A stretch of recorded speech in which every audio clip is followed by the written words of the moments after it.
Hare Krishna, everybody. Welcome back to the daily readings of Srila Prabhupada's books.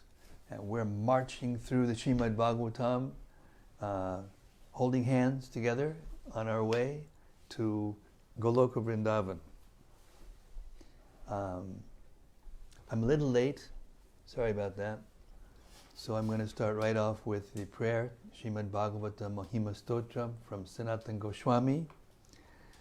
As he explains what the Bhagavatam is, there's so many dharmas in the material world. You know, there's the Veda Dharma and the military Dharma and the Artha Dharma and this Dharma and that Dharma. There's so many dharmas. There's only one Dharma in Goloka Vrindavan. And it's executed or done spontaneously. Everyone knows exactly what to do and what not to do to please Krishna from where they are. And that's what we can learn from the Bhagavatam, Gita, Bhagavatam, Chaitanya Charitamrita. We can learn how to be an associate of Krishna and know what to do and what not to do, because there's only one rule: what pleases Krishna, what's pleasing to Krishna. And it's so wonderful. The spiritual body is the residence of love for Krishna. So we know what to do and what not to do. Our life is therefore blissful and always increasingly blissful. Srimad-Bhagavatam Mahima Stotram, this is the means to get there. Srimad-Bhagavatam. And Sanatana Goswami is giving the glories straight. Goes like this. Sarva Shashabdipi Yusha, Sarva Vedaika Satpala, Sarva Siddhanta Ratnaja, Sarva Lokaika Drikprada. O nectar from the ocean of all scriptures, singular fruit of all the Vedas, rich mine of the precious gems of all conclusive truths. You are the only giver of sight to all the worlds. Sarva Bhagavata Prana, Srimad Bhagavata Prabho, Kalidwan Lodita Ditya, Sri Krishna Parivartita. O life air of all the Supreme Lord's devotees, O Master Srimad Bhagavatam, you are the sun risen in the darkness of Kali. You are the exact image of Sri Krishna. Paramananda Pataya Prema Varshakshadayate Sarvada Sarvasevyaya Sri Krishnaya Namostume. I bow down to you, who are supremely blissful to read. Your every syllable pours down a flood of prema. You can always be served by everyone. You are Sri Krishna himself. Madeka Bando Matsangin Madguro Man Mahadana Man Nistadara Madbhagya Mad Ananda Namostute. My only friend, my constant companion, my spiritual master, my great wealth, my savior, my good fortune, my source of ecstasy, I bow down to you. Asadu sadhu tadayin Atini chochata kada Hanamun shagada chinmam Premna rit kantayospura. O bestower of saintliness to the unsaintly, O exalter of the most fallen, please never leave me. Always appear in my heart and my voice with pure love. Om Namo Bhagavate Vasudevaya. Om Namo Bhagavate Vasudevaya. Om Namo Bhagavate Vasudevaya. Om Namo Bhagavate Vasudevaya. Om Namo Bhagavate Vasudevaya. Om Namo Bhagavate Vasudevaya. So we've reached the 5th chapter of the 11th canto of Srimad-Bhagavatam. We're starting with the 8th verse. The chapter is called Narada concludes his teachings to Vasudeva. You will remember that this whole conversation started when Vasudeva was inquiring from Narada Muni. And we've heard now Let me see, we've heard 7. We're on the last 2, Chamasa and Karabhajana. Yeah. Text 8.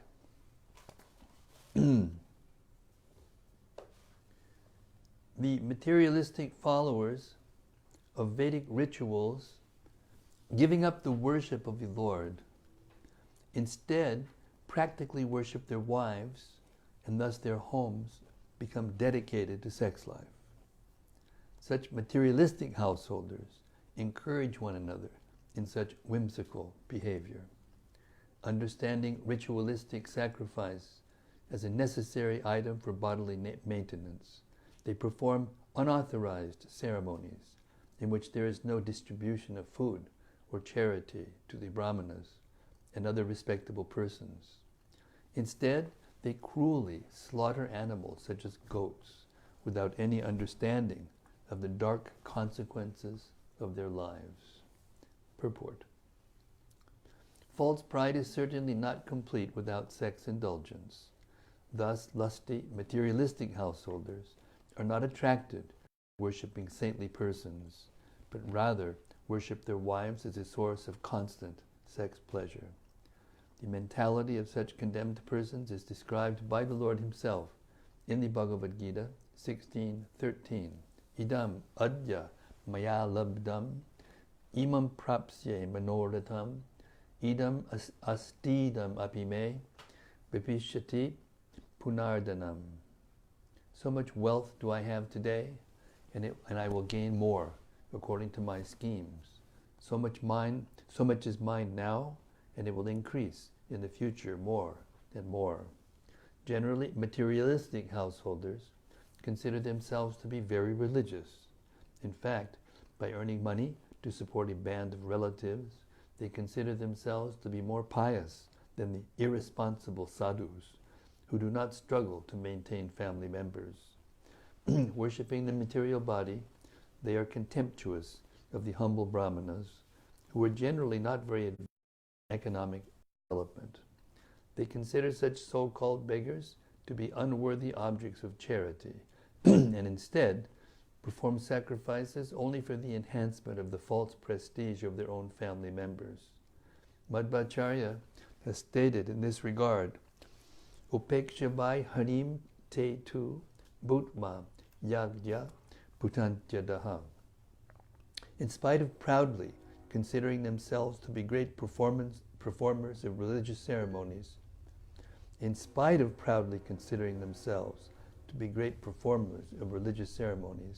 those who neglect the Lord and His devotees certainly fall down. Is Maya not liking these thoughts? They're trying to interfere.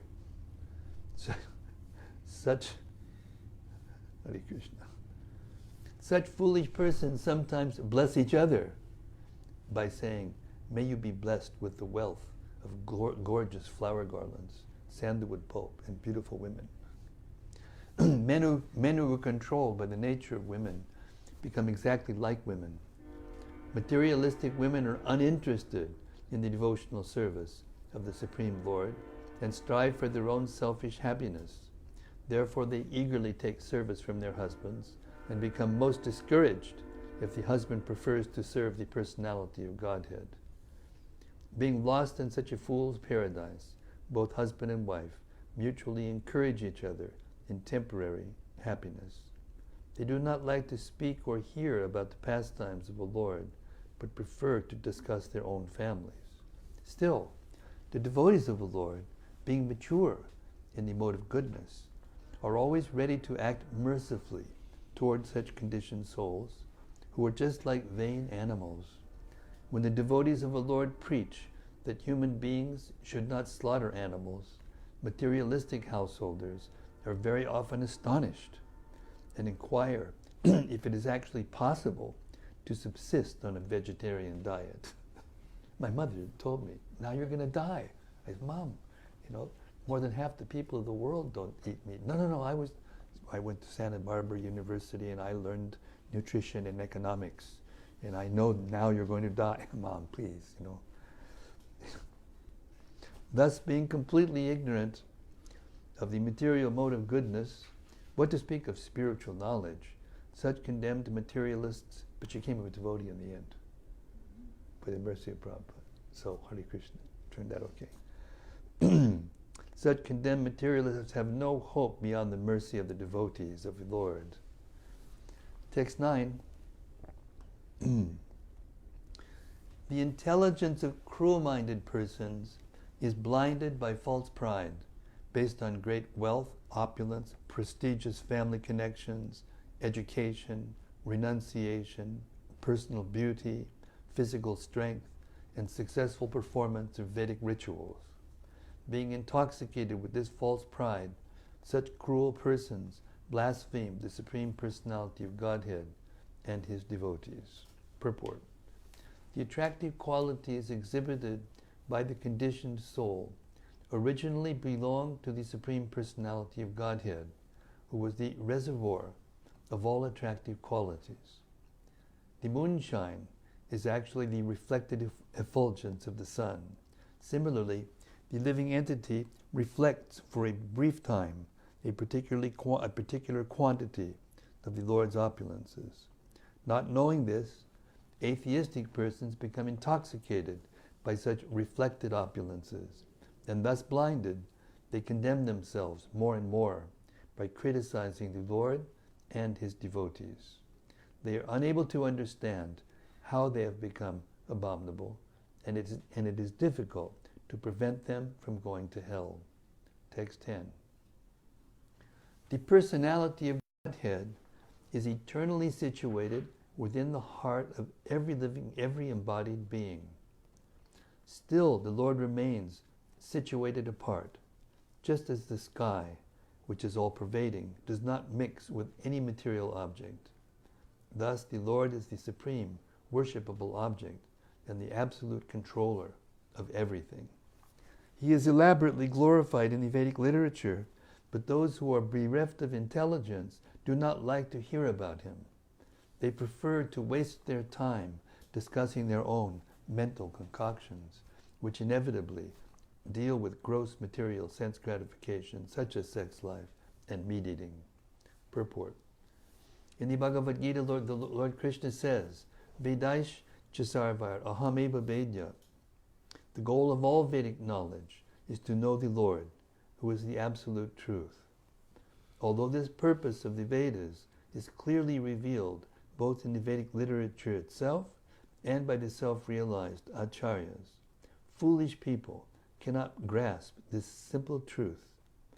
They prefer to cultivate knowledge of illicit sex by discussing their sexual partners and experiences.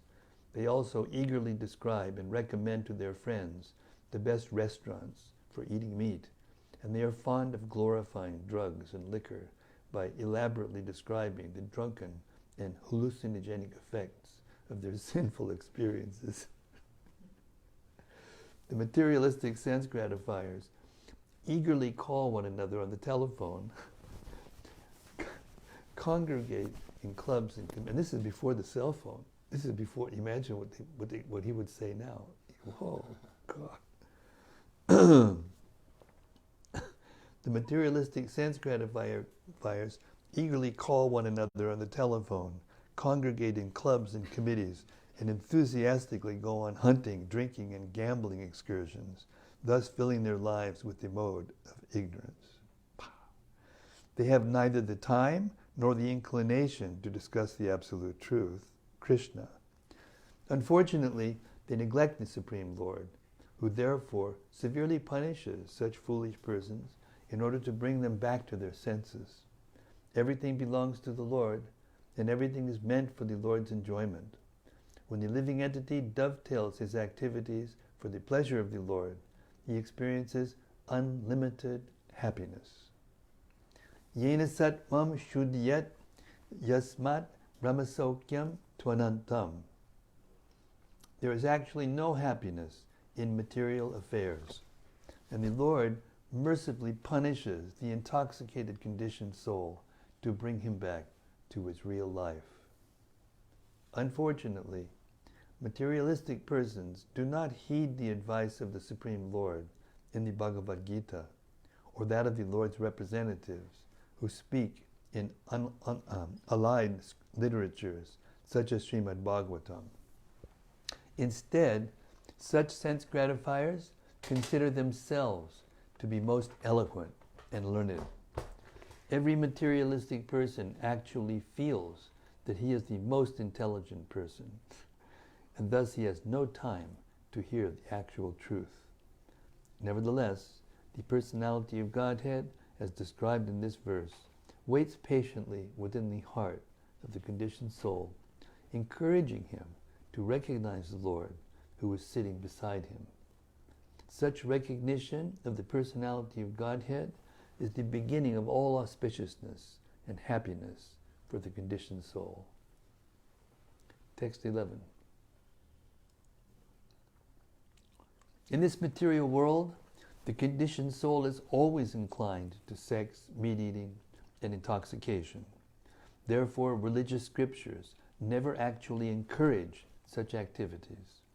Although the scriptural injunctions provide for sex through sacred marriage, for meat-eating through sacrificial offerings, and for intoxication through the acceptance of ritual cups of wine, such ceremonies are meant for the ultimate purpose of renunciation.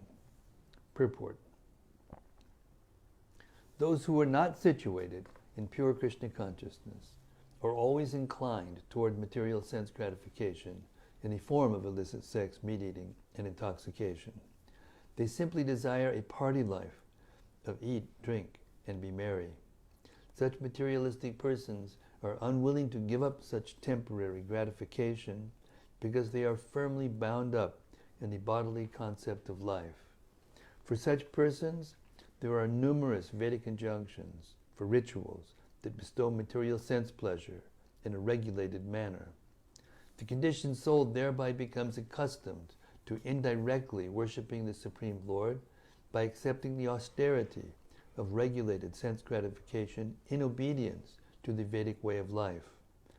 Through purification, the living entity gradually develops a higher taste and becomes directly attracted to the spiritual nature of the Lord.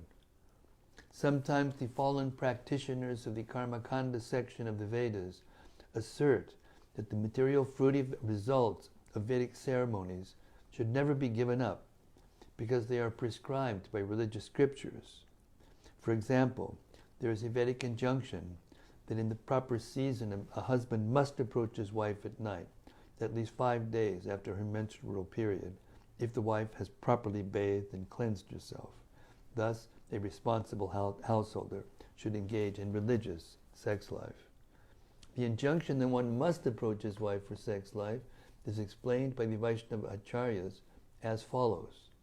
Within the material world, almost every man is very lusty and desires passionate sex life with every attractive woman he meets, or with any woman at all.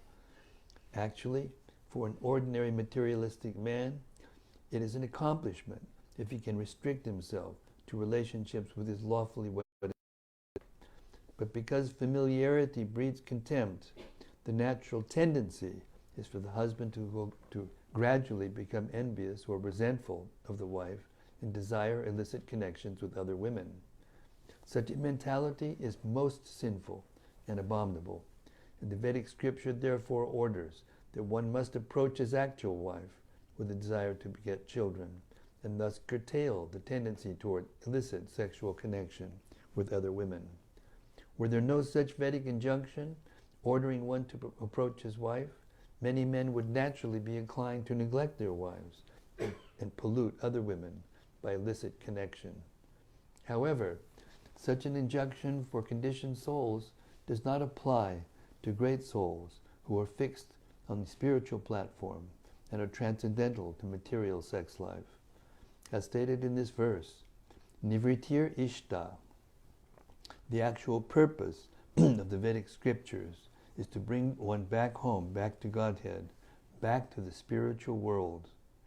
It is clearly stated by Lord Krishna in the Bhagavad Gita, Yam yam vapi smaran bhavam tyachanti kalevaram. Whatever we think of at the time of death will determine our next body. Antakali chamameva smaran muktva kalevaram yak priyati samadbhavam yati nastyatra sangshayaha. Bhagavad Gita 8.5. If one remembers Krishna, he is immediately transferred to the eternal planet of Krishna. Therefore, since all the Vedic scriptures are meant for knowing Krishna, Vedaishcha sarvar aham eva vedya, the ultimate goal of the Vedas cannot be any type of absorption in the material senses, either licit or illicit. The Vedic regulations governing married sex life are actually meant to prevent sinful illicit sex. However, one should not foolishly conclude that a lusty attraction to his wife's naked body is the perfection of self-realization and Vedic elevation. The actual perfection of spiritual life is to become free from all material desires, nivritti, and to fix the mind on Krishna. Similarly, there are other injunctions governing the regulated consumption of liquor and meat. Those who are mad after meat eating are instructed to perform Vedic ceremonies by which they are permitted to consume 5 types of 5-clawed animals, namely the rhinoceros, turtle, porcupine, and lizard. There you go. This is what, this is where this, what does it call it? The new virus, what do they call it? Coronavirus.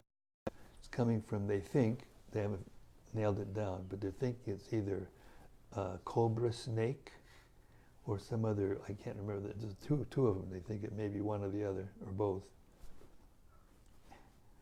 They just they have these open, like they sell anything and everything. There's without any regulation in China. Now they're paying the price, huh?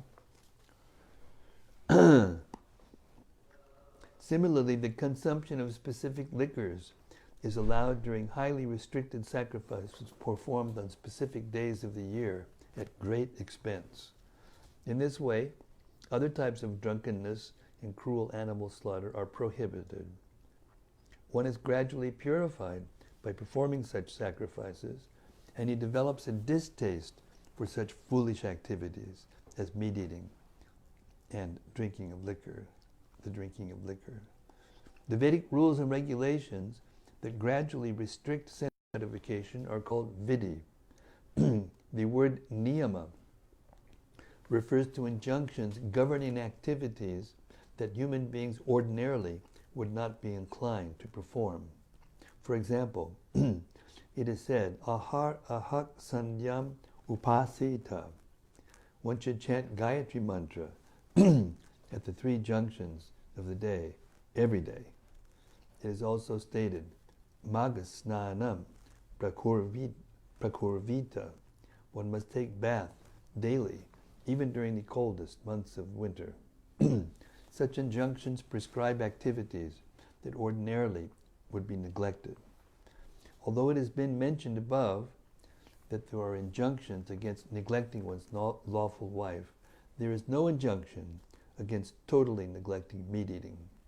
In other words, killing of animals is considered most abominable, and although some concession is made for the more violent class of men, one should actually completely give up this cruel activity, because this slight discrepancy in animal sacrifices will cause havoc in one's life.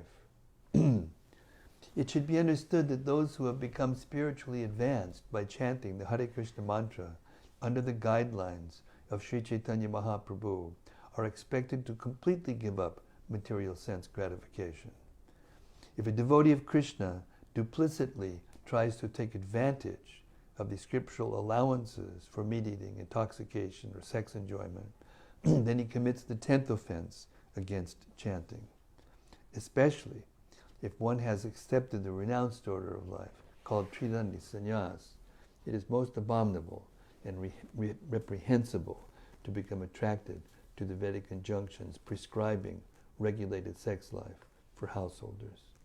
According to Srila Jiva Goswami, there is no such allowance for one in the renounced order of life. The Vaishnava sannyasis should not foolishly become bewildered by statements in the Vedic literature, such as the following verse from Manu Samhita. Namangsa bhakshane dosho nabmadye nachamaitune pravritir isha bhutanam nivritis mahapala. It may be considered that meat eating, intoxication, and sex indulgence are natural propensities of the conditioned souls, and therefore such persons should not be condemned for these activities.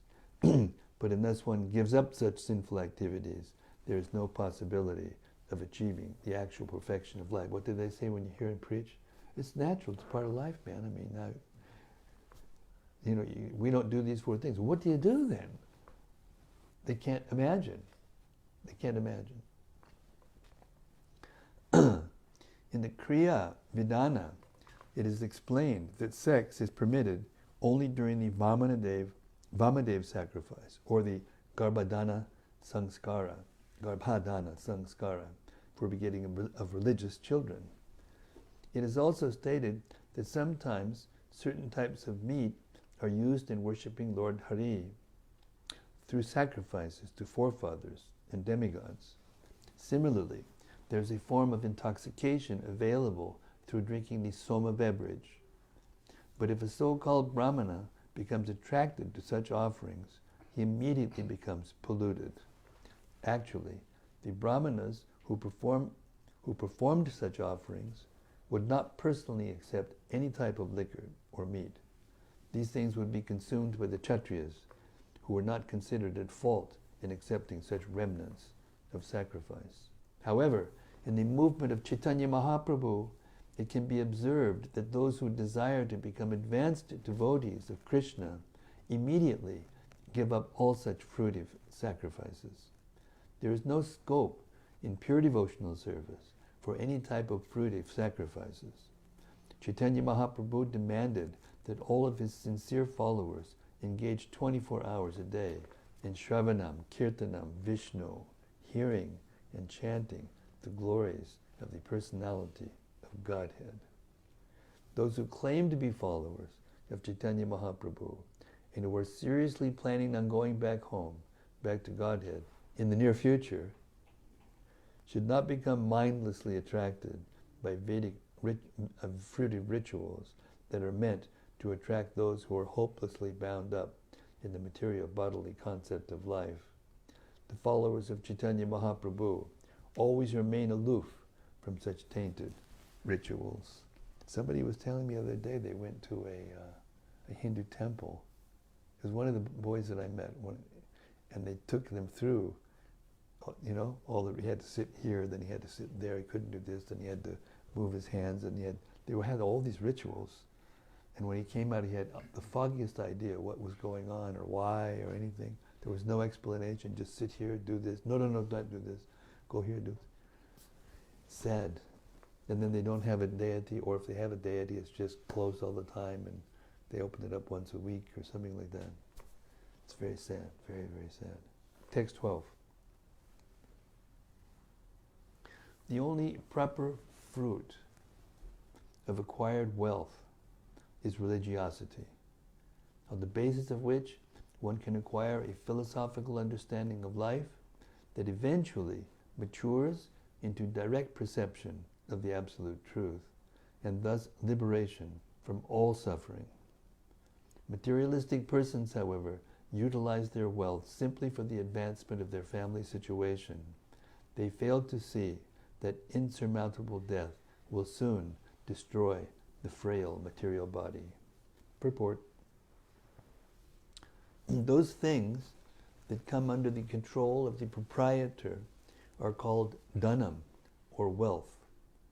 When a foolish person becomes addicted to spending all of his hard-earned money to increase the prestige of his material body and family, he is no longer able to see how death is steadily approaching his own body, as well as the temporary bodies of his family and friends.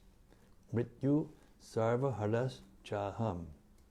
the Supreme Lord appears as all-powerful death, which destroys all material situations.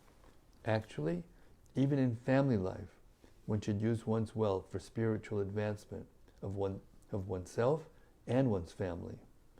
In the Krishna consciousness movement, there are many religious householders who live a simple, peaceful life and use their wealth for arranging Krishna conscious activities at home and for helping the renounced brahmacharis and sannyasis who are actively preaching Krishna consciousness in public places. Such householders, even those who are not able to dedicate 100% of their energy to Krishna consciousness, gradually acquire a very solid understanding of the spiritual principles of life and eventually become transcendentalists, firmly fixed at the lotus feet of Krishna. Thus they free themselves from all the anxieties of conditional life, namely birth, old age, disease, and death. Life without Krishna consciousness is actually poverty. But the poverty-stricken materialist, whose intelligence is limited, cannot perceive that real wealth is the expansion of consciousness up to the highest level of Krishna consciousness, love of Godhead. Such persons raise their children to be just animals, having as their only goal false prestige and material sense gratification. Such materialistic householders fear that excessive interest in spiritual life may damage the ambition of their children to acquire false material prestige. Actually, death will smash all of the endeavors and plans of such spiritually impoverished materialists. If family life and wealth are used for Krishna consciousness, one will learn to discriminate between the eternal and the non-eternal, between spirit and matter, between bliss and anxiety, and thus the living entity will become liberated and go beyond mere theoretical knowledge to acquire the highest perfectional benediction of eternal Krishna conscious life. Limited sensory knowledge, pratyaksha jnana, is useless without theoretical spiritual knowledge, paroksha jnana, which gradually matures with careful cultivation into direct realized knowledge of the soul, aparoksha jnana. The word anuprashanti in this verse indicates that by spiritual knowledge, vijnanam, one achieves the most sublime state of eternal peace and bliss, far beyond the dreams of the materialistic conditioned soul. Srila Prabhupada ki jai. Gopi Pradhananda Prabhu and Hridayananda Maharaj ki jai. Dravida ki jai. Text 13.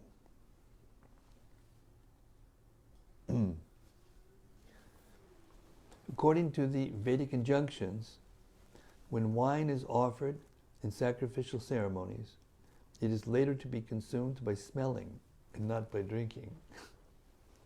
Wine smeller. You see that? Similarly, the sacrificial offering of animals is permitted, but there is no provision for wide-scale animal slaughter. Religious sex life is also permitted, but only in marriage for begetting children, and not for sensuous exploitation of the body. Unfortunately, however, the less intelligent materialists cannot understand that their duties in life should be performed purely on the spiritual platform. Purport.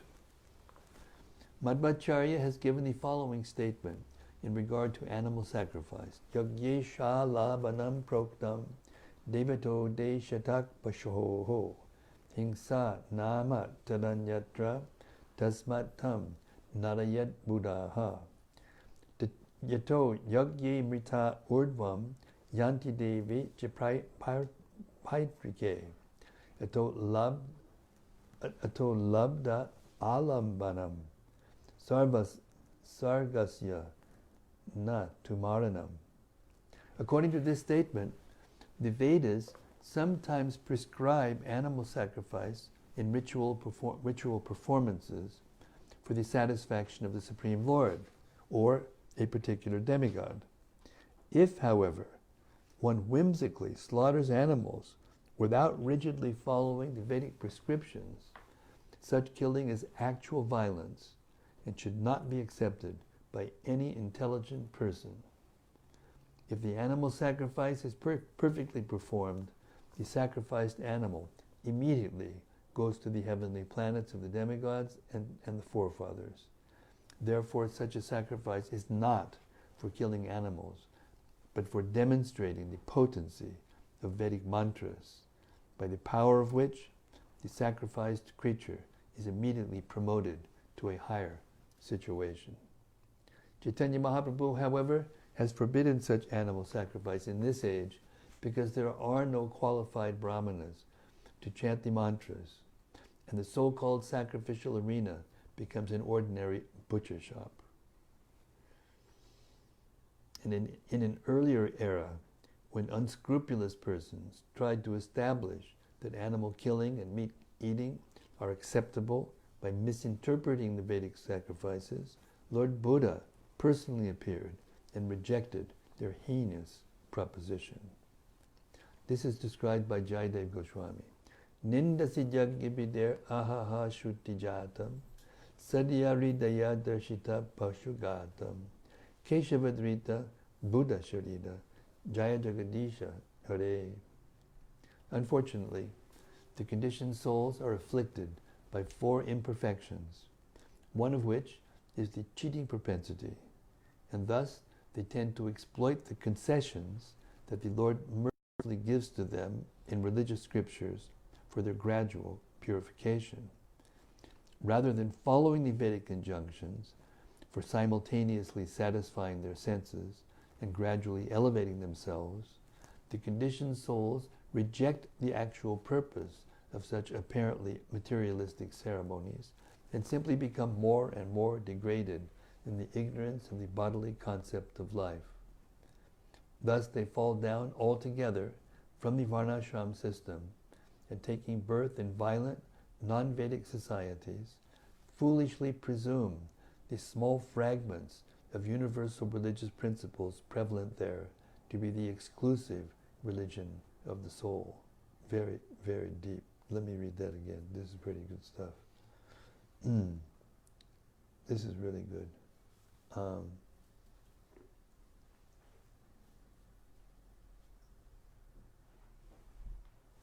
Unfortunately, the conditioned souls are afflicted by 4 imperfections, one of which is the cheating propensity, and thus they tend to exploit the concessions that the Lord mercifully gives to them in religious scriptures for their gradual purification.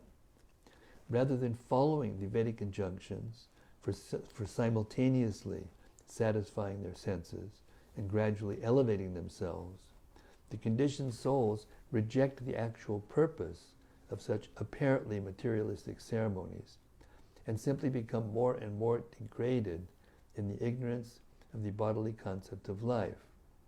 Thus they fall down altogether from the varnashram system and, taking birth in violent non-Vedic societies, foolishly presume the small fragments of universal religious principles prevalent there to be the exclusive religion of the soul. I wanted to explain to you, I just happened to just glance at one headline. One of the evangelical persons who are advisors to our president has come out publicly and said that all those satanic pregnancies should be, she's praying, should be terminated. Not by, she doesn't use it to abortion, she would use the words, what's the word when they lose the child? Miscarriage. Miscarriage. It should be miscarried. This is true. This is the truth. All satanic, pregnancy should be immediately, she's praying to the Lord, should be immediately miscarried, O Lord. And she's like pro-life, supposedly. I don't remember her name, but she's a big evangelical. This is where it's going. This is where it says here, taking birth in violent, non-Vedic societies, foolishly presume the small fragments of universal religious principles prevalent there to be the exclusive religion of the soul. It's exactly what she was saying. As a result, they fall into fanaticism, embracing merely sectarian, dogmatic views of religion. There it is, right in black and white. Such unfortunate persons are completely out of touch with their own eternal function in life and consider things to be vastly different than they are in reality. Hello? Anybody there? No. Text 14. Anybody home? No. Those sinful persons who are ignorant of actual religious principles, yet consider themselves to be completely pious, without compunction, commit violence against innocent animals who were fully trusting in them. In their next life, such sinful persons will be eaten by the same creatures they have killed in this world. Purport. In this verse, we can clearly see the great discrepancies in those persons who do not surrender to the Supreme Personality of Godhead and His law. As stated in the Bhagavatam, Haro abhaktasya kuto bahad guna. Those who do not accept the supremacy of the Supreme Lord gradually become infected with the most sinful propensities that bring in their turn terrible suffering upon the non-devotees.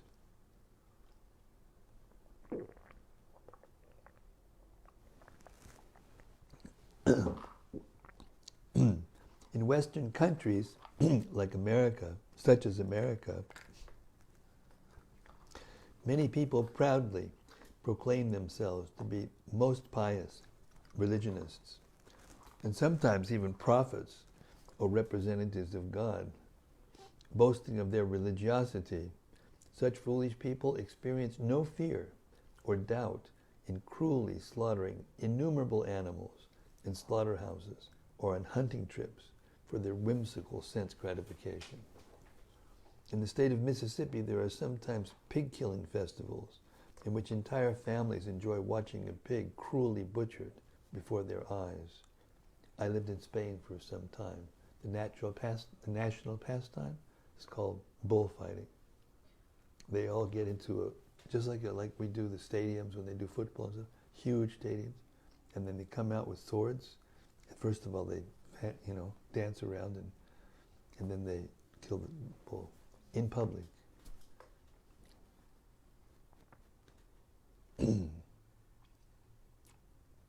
Similarly, a former president of the United States from Texas did not consider any social occasion complete without the slaughtering of a cow. Such persons mistakenly consider themselves to be perfectly observing the laws of God, and due to such arrogant foolishness, lose all touch with reality. Now we're getting the graphic explanation of why it's so hard to spread Krishna consciousness now. When a man is raising an animal for slaughter, he feeds the animal nicely and encourages it to grow fat. Thus the animal gradually accepts its future killer as its protector and master. When the master finally approaches the helpless animal with a sharp knife or gun, the animal thinks, "Oh, my master is joking with me." Only at the last minute does the animal understand that the so-called master of death is death personified. It is clearly stated in Vedic literature that cruel masters who kill innocent animals will undoubtedly be killed in the next life by a similar process. Mam sa bhakshitat mutra yasya mangsam ihadmyaham etan mangsasya mangsatvam pravadanti manishinaha.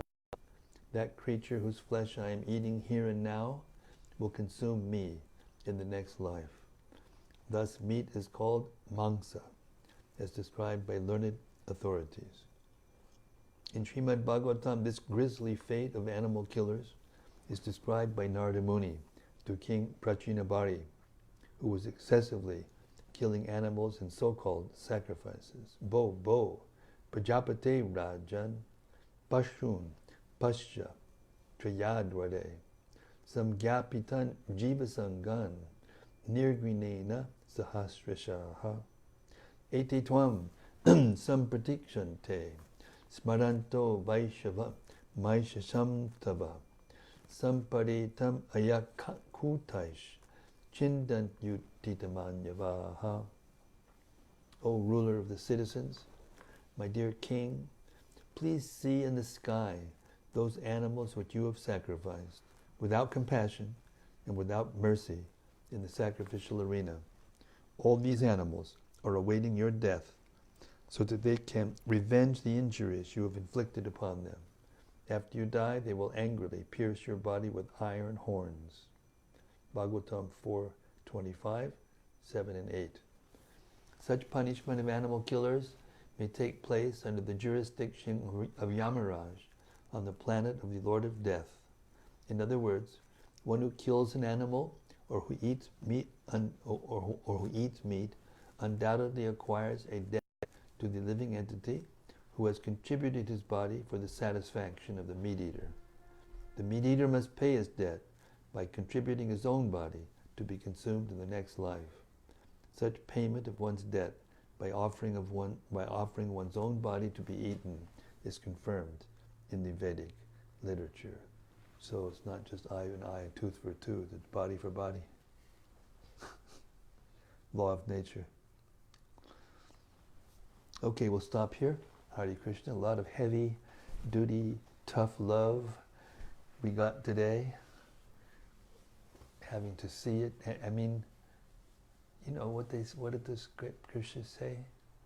The Paramahansa and the pig. Paramahansa and the pig are satisfied, and everyone else in between suffering like anything. Total ignorance and full knowledge.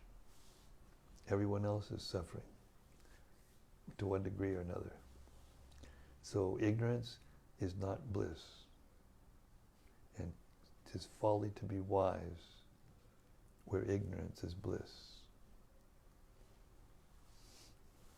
So that's the obstacle that we Vaishnavas have to live with, knowing better and seeing what people are doing to one another.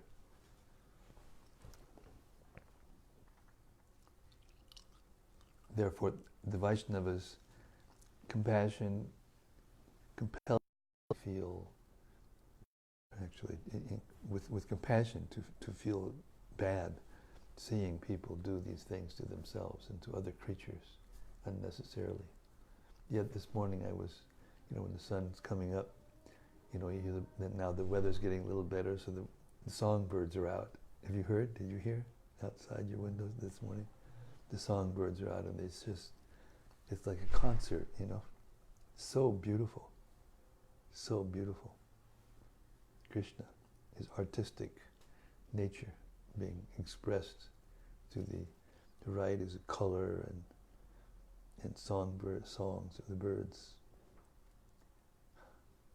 Hare Krishna. Okay, we'll stop here. Open up our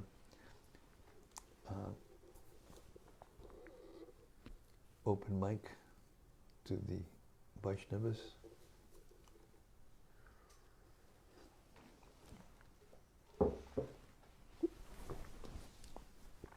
Somber mood from the tough love section by the grace of,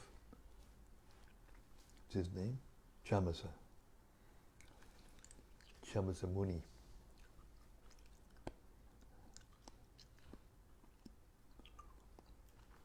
I can start it off. Okay, Dr. Tyler is going to start us off. I just had a question. A lot of these verses talking about intoxication, specifically liquor. And I understand, or maybe I misunderstand, but the Bhagavatam's primarily talking about Vedic culture, like how much drinking was actually going on. I spoke with a devotee yesterday, and I was like, Indian was at one point a primarily vegetarian country.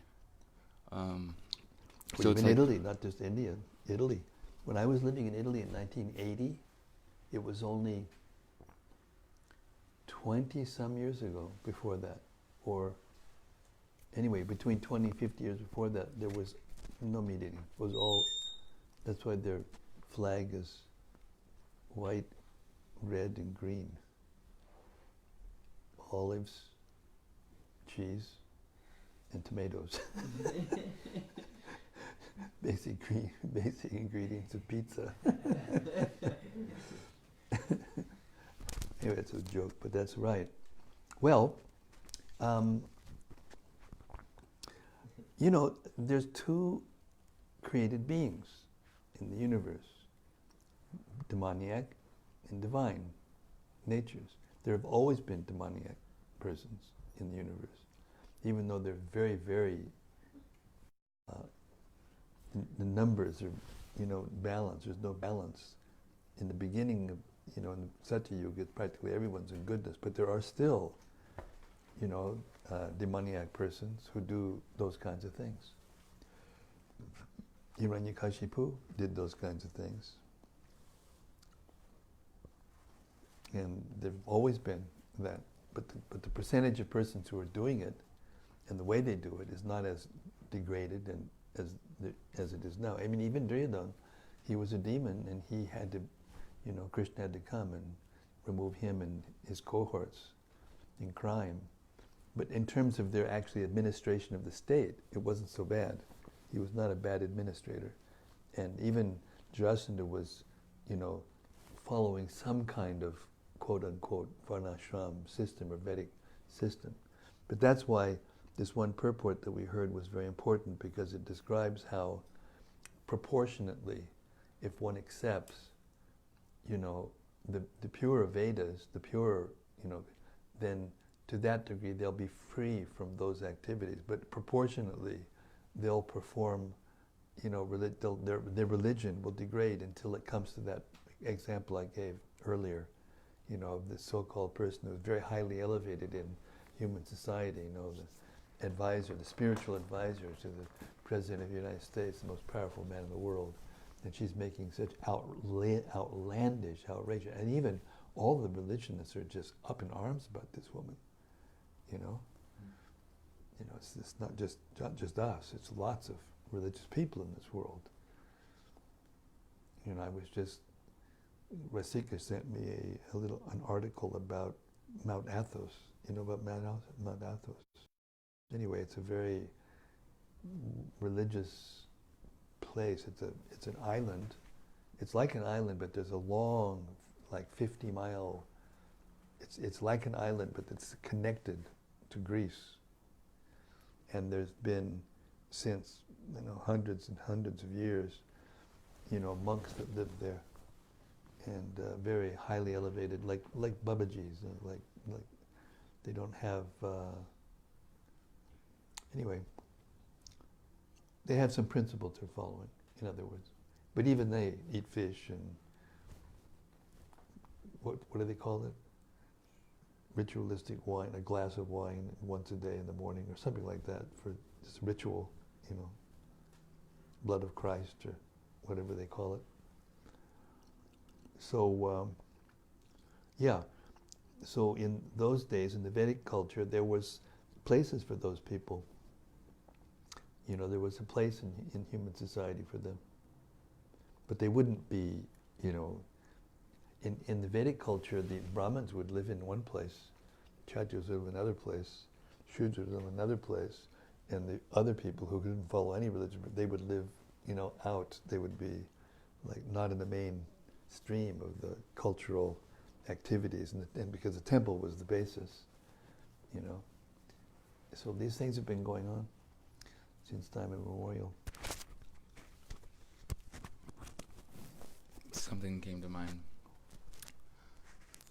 I have a question, because in today's society, it's pretty incongruent, like the vegan movement, for instance.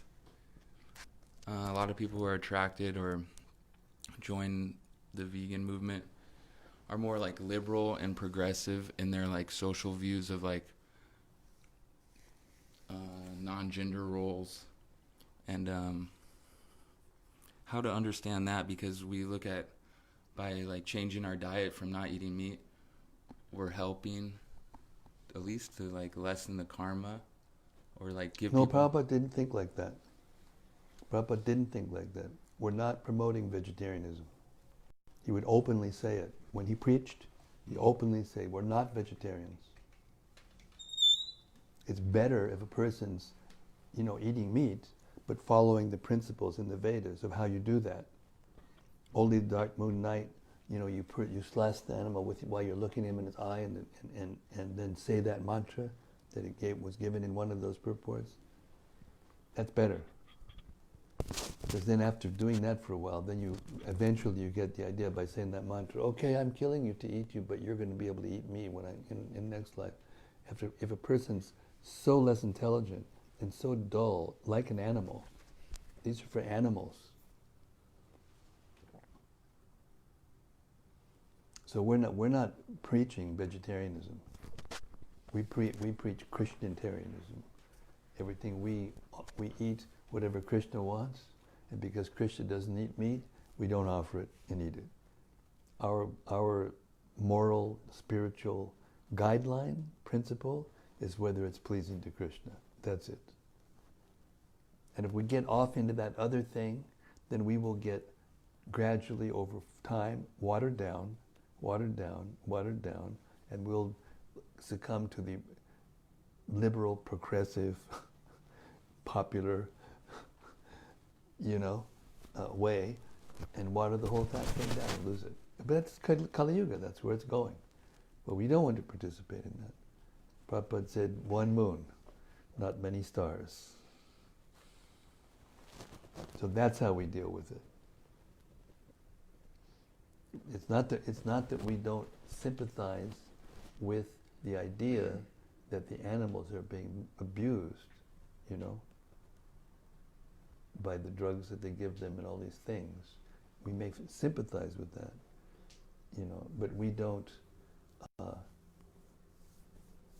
take the activist role that these kinds of people do. Our approach is the most activist and the most, if you want to put it, use the word extreme, of anybody. We're saying give up all those things, period.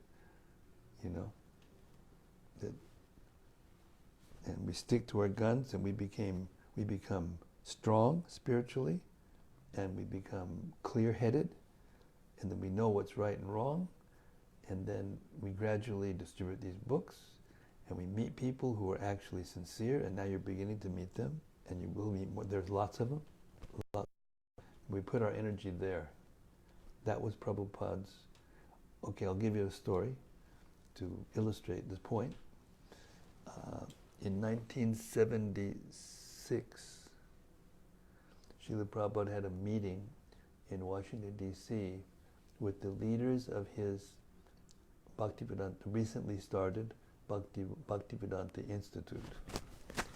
And some of the devotees that were there were Hridayananda Maharaj, Satsvarup Maharaj, they were all going around to colleges. And Hridayananda Maharaj, Satsvarup Maharaj took sannyasa in 1972, I believe it was, just before I joined, and they came up to San Francisco when I was there as a new devotee. Anyway, and then they made a tour, around colleges. And by the time they had this meeting, they had made that tour, I think, 4 times. They had certain college campuses they'd gone around. And they got to be familiar, kind of, with what was going on. And the trend that they found was that on the freshman day, all this, anybody who's distributing books in college campuses know this. When you go on freshman day, it's like, wow, it's like dream come true. Everybody's so innocent and nice, and they take books. Of course, I don't know if it's still like that. That's the way it was when I was doing it.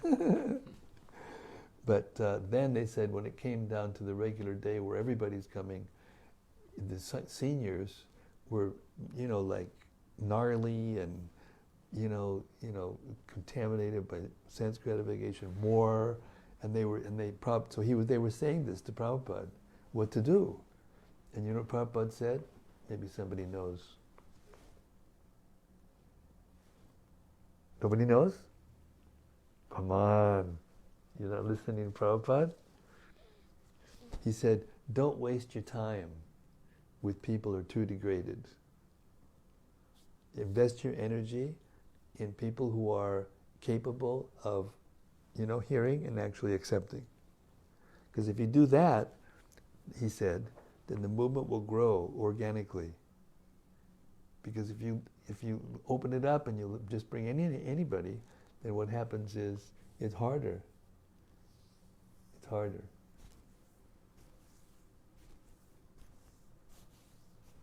Put our energy, it happens almost automatically, because whoever comes to us and starts to be interested, those are people that we're interested in being. But I'm talking about the wider, scope of, coming in contact with so many different kinds of people.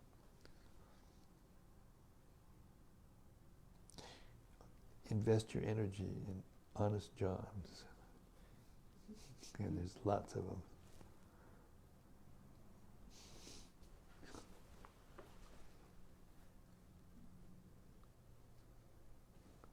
Yes, Prana, take us there. One of the purports mentioned how that talking about the non-devotees, they neglect the Supreme Lord, who therefore severely punishes such foolish persons in order to bring them back to their senses. There is actually no happiness in material affairs, and the Lord mercifully punishes the intoxicated conditioned soul to bring him back to his real life. And I just note that because I feel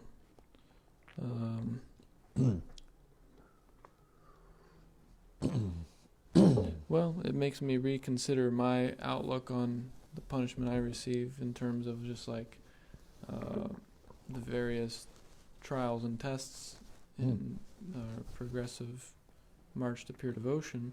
Yeah. That this is actually Krishna's, wake us up. Yeah. And also, I guess a question is, it spoke about this false pride. I know we heard about it yesterday too. Pride.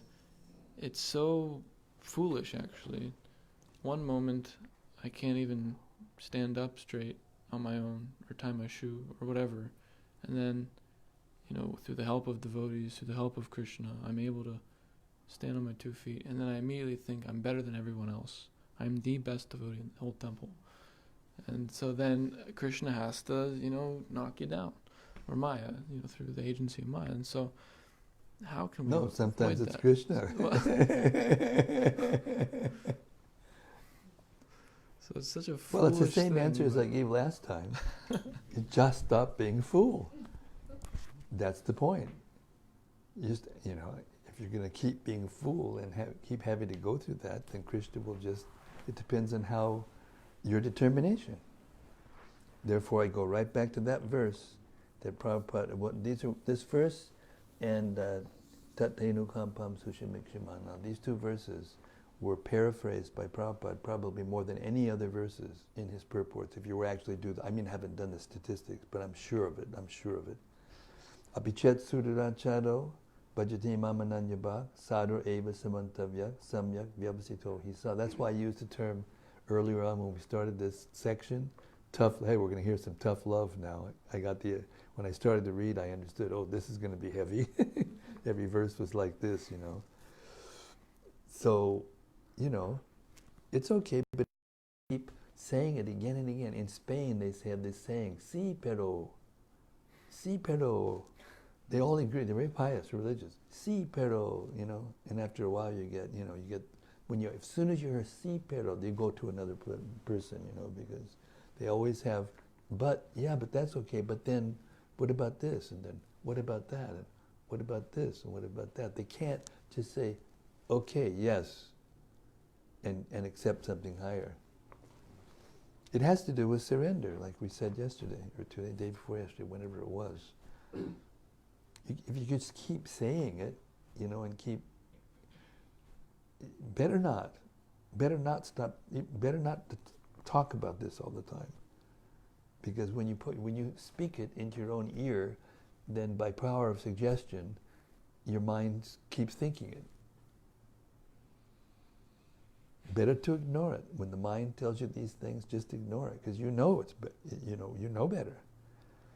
When you know better and you still think about it and think about it and think about it, and you can't pick up and stand straight and do the right thing, then, yes, as you say, Krishna will just keep responding. But, apichet suduracharo babachina manyambak sadur eva samantavyak samyak vyavasito hisaha. So in that verse, Krishna is saying, even if you're engaging in an abominable activity, if you are fixed in devotional service, and Prabhupada translates, how does he translate it? Properly situated in his determination. Thank you. See, he knows better. Then Krishna accepts him as sadhu. And not just sadhu, but samyak. Samyak means complete. And I've said this many times, I'm going to say it again, because it seems like it's needed to be said again and again. In Vishwanath's commentary, his commentary takes the form of a parallel conversation between Krishna and Arjuna. And that's how he comments.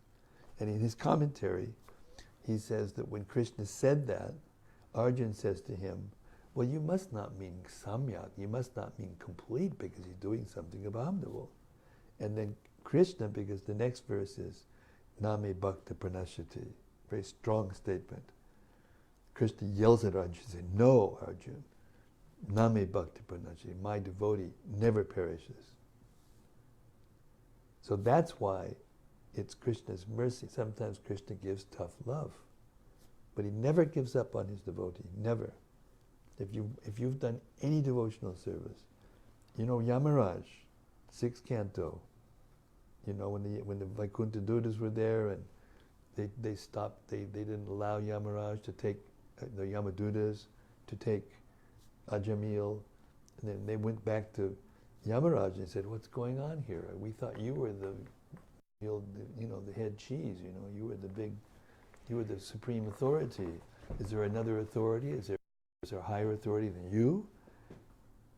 And then Yamaraj instructed them, don't touch, even look at a person who's chanted Hare Krishna even once. So if you're hearing the Bhagavatam and you can't hear that and become enlivened enough about it, that you will, fly up, because then you'll have to wait. That's what it means. I heard Gopi Pranadhana Prabhu today say that there's an ashram just in back of Krishna Balaram Mandir. It's called they chant that mantra that everybody does, Nitai Gaur, Radhe Shyam, Hare Krishna, Hare Ram, or some they make it up. They just make up their mantras. So then the devotee asked Prabhupada, and they're Mayavadis, but they're chanting the holy name. They're chanting Nitai, they're chanting Gora, they're chanting Radhe, they're chanting Hare. So are they going to go back to Godhead? And Prabhupada said yes, after 700 births. Because what they have to do is they get the benefit of the chanting of the name, but they have to pay for the offenses for doing it wrong. So even when it says that, liberation is guaranteed when you chant Hare Krishna once, it is. But it doesn't say when. So you have to wait, until you can chant without offense. And that's why we hear it. And that's why we take Krishna's instructions seriously. And that's why we teach it. And we, I guess the answer is you have to listen to your own classes. Right? You got to listen to your own preaching. We're out there every day preaching what the ideal is, and we got to listen to ourselves. Right? And we see what happens when we start to say the right thing and somebody opens up and starts to, that alone should be enough inspiration to keep us going for the rest of this life.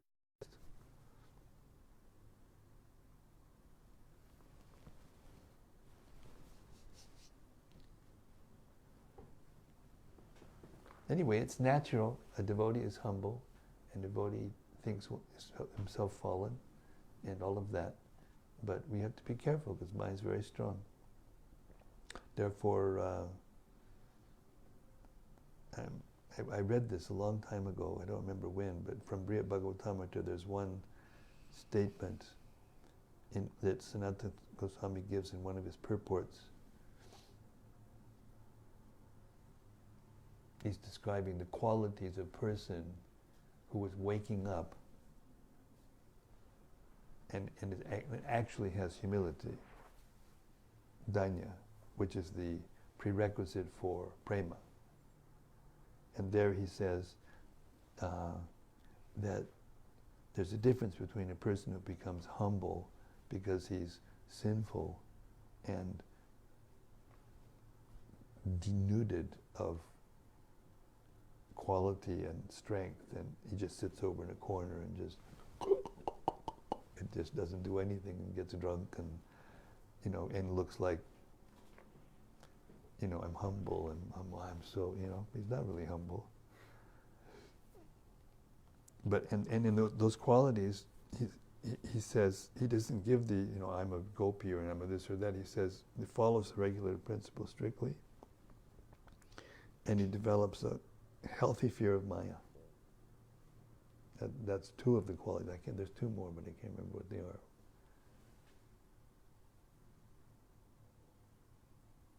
Yeah, he can do wonderful things. He can do wonderful things for Krishna. He doesn't just sit in the side of the room and just become a wallflower and not do anything, and thinking that he's humble, so therefore he's going to get love of God. It's not like that.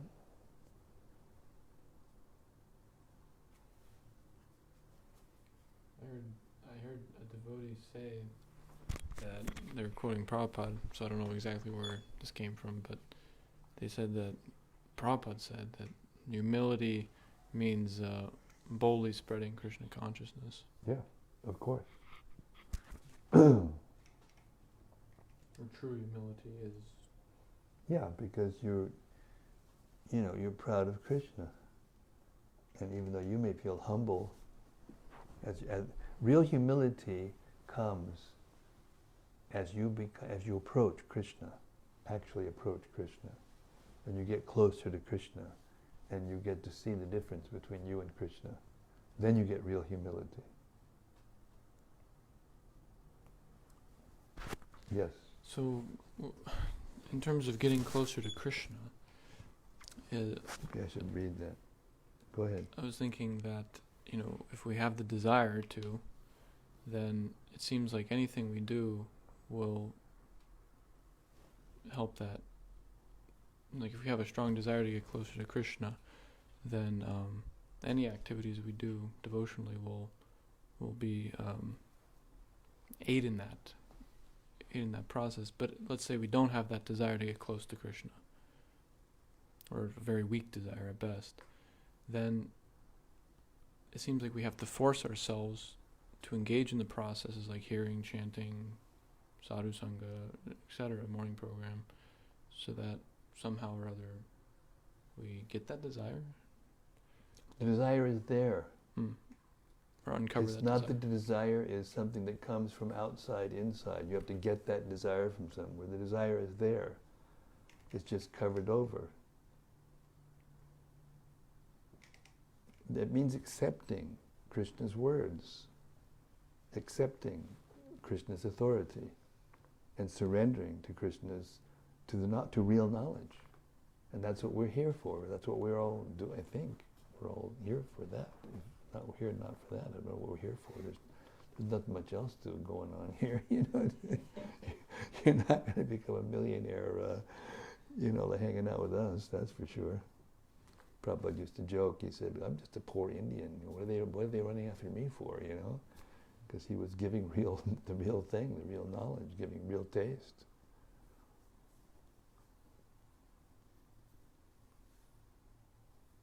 But, as Prabhupada said, if you're insistent, then Krishna will allow you to stay as long as you like.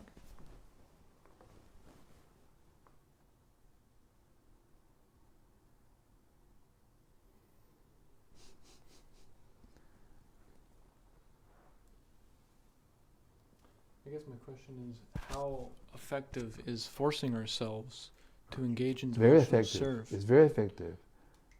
Okay. Tapo divyam. It's the purpose of human life. Animals cannot be austere. They cannot. They don't have the equipment to be austere.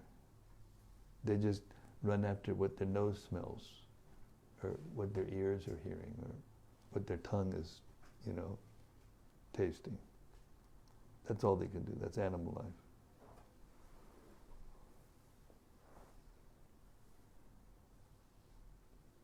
So we have to have at least that much, I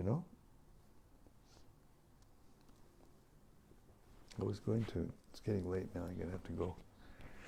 I'm on a roll and I got to keep going, Averaging 75 pages a day, I'm like inspired. I got to keep it going. We can finish it in 9 days, maybe, or 10 days, if I keep it up. Then do the Gita.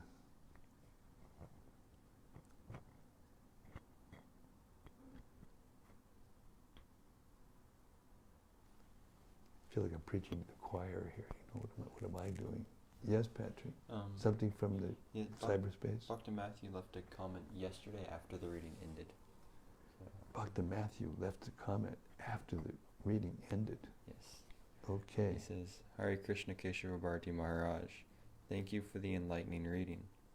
Can a person who has drank soma attain pure devotional service in their lifetime?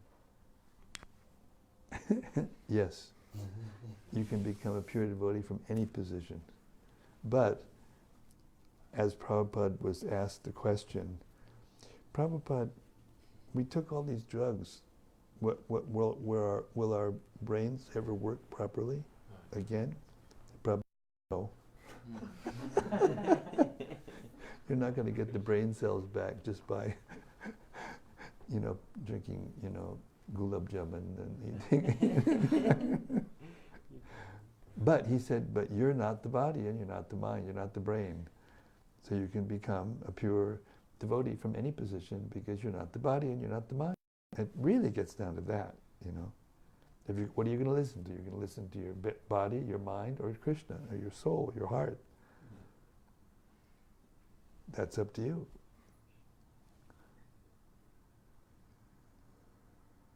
Right? He's playing with me, he's playing with me. It just helps to remind myself of. It helps everybody. You're just asking questions so that everybody will understand for the benefit of others. Okay, kids, thank you so much. I feel so privileged, honored to be here with you all and to be able to hear the Bhagavatam every day and Chaitanya Charitamrita every day. I can't wait now until we get to the Chaitanya Charitamrita because this Auntie Leela, boy. I mean, it's all I can do to stop myself from just stopping right here and go right to the Auntie Leela and share it with you what I'm hearing. So amazing, so amazing. But anyway, it'll be soon enough. We can hear Chaitanya Charitamrita together.